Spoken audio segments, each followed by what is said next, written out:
ऋषिकेश में एक महात्मा जी रहा करते थे और उन्हें जन्म से आँखों से दिखाई नहीं देता था।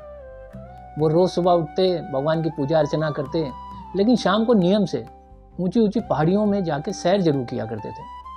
तो ये देख के उनका एक शिष्य था, उसने बोला कि गुरुदेव, आप रोज़ शाम को जो इन ऊंची ऊंची पहाड़ियों में सैर करने जाते हैं तो आपको कभी डर नहीं लगता, कभी कोई घटना हो जाए, आप नीचे गिर जाएं? तो वो मुस्कुराए, उन्होंने जवाब नहीं दिया। अगले दिन जब वो उसी पहाड़ियों में जाने लगे तो उस शिष्य कहते हैं कि चलो तुम मेरे साथ। तो वो उनके साथ चला जाता है। तो महात्मा जी कहते हैं, देखो, जो सबसे गहरी खाई नज़र आए वहाँ पे तुम मुझे ज़रूर बताना। वो कहता है ठीक है। तो ये दोनों जा रहे थे उस ऊंची पहाड़ियों में, तो एक उसको गहरी खाई दिखाई दी। शिष्य ने कहा कि महाराज जी, एक आ गई है गहरी खाई। तो उन्होंने कहा अच्छा, तुम मुझे इस खाई में धक्का दे दो।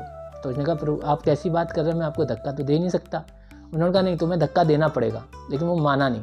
तो उन्होंने फिर उससे कहा कि ये तुम्हें एक महाराज की आज्ञा है कि तुम मुझे धक्का दो, अगर नहीं दोगे तो तुम्हें नरक में जगह मिलेगी। उसने कहा चाहे मैं नरक भोग लूँगा, लेकिन मैं आपको धक्का नहीं दे सकता।